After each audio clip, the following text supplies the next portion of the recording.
history of the human hunger for weather control is as old as the species.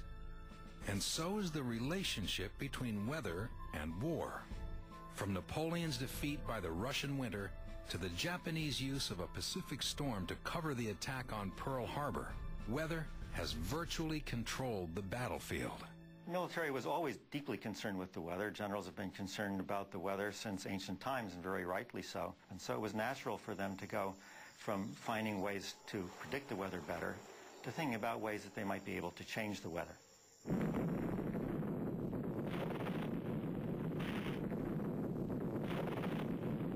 As the nuclear age dawned, a new scientific era and a new worldview began to emerge. Since the Cold War was beginning, there was also the possibility, well, maybe we can alter the weather over our enemy's territory for the worse. Maybe we can make it snow in Russia all the time. You know, they want a Cold War, let's give them a real Cold War. This desire to use our newfound power over the environment gave birth to the first large-scale weather modification experiment, Project Cirrus. Project Cirrus decided to seed a hurricane. And there was a hurricane off the coast of Georgia. It seemed to be headed away from land. They flew a plane into it, and they seeded the hurricane. And when I read the papers about what they did, I had the feeling that, gee, these people were like kids down in the basement with a chemistry set. You know, let's mix these things together and see what happens. What did happen is the hurricane made a sudden turn and came in and hit the Georgia coast near the city of Savannah, did a lot of damage.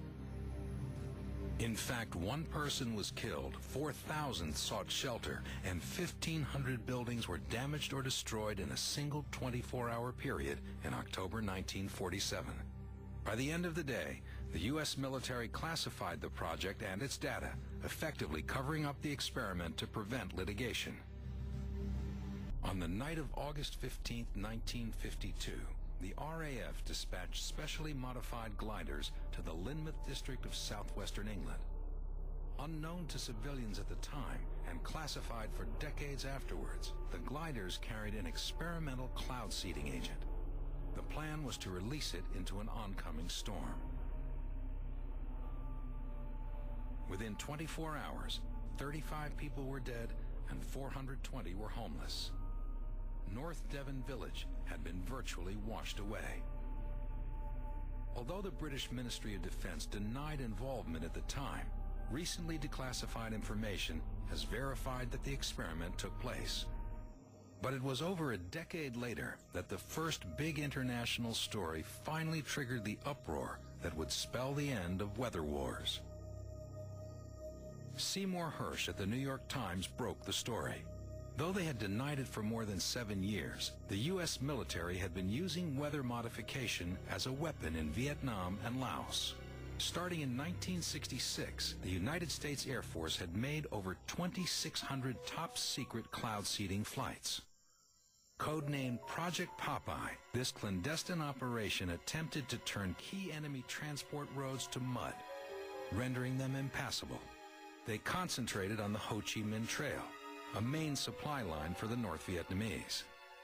They didn't just try to change the weather 1 or 2 days, they tried to change the whole climate over the Ho Chi Minh Trail by making it rain more there so that the North Vietnamese supply lines would get bogged down in mud. Although uncontestable proof is impossible where weather is concerned, anecdotal evidence at the time made it clear the U.S. military was getting results. As a result of the international uproar over Project Popeye, on the 10th of December 1976, the United Nations passed General Assembly Resolution 3172. It explicitly banned the use of weather modification in warfare. The weather wars were over, at least temporarily.